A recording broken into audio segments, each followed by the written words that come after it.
আসলে এত পরিমাণ ঠান্ডা যা বলে বোঝানো যাবে না আপনাদেরকে।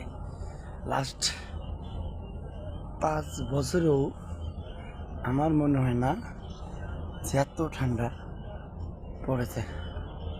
অন্য অন্য বাইরের কান্ট্রিগুলো আছে না, আরব দেশ, যেমন ইতালি, স্পেন, জর্ডান, প্রচুর বরফ পড়ে।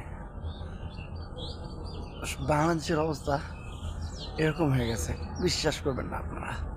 প্রচুর ঠান্ডা, একটু দেখেন না কি কুয়াশা, মানে যেত দূর চোখ যায় শুধু কুয়াশা আর কুয়াশা, বুঝতে পারতেছে না।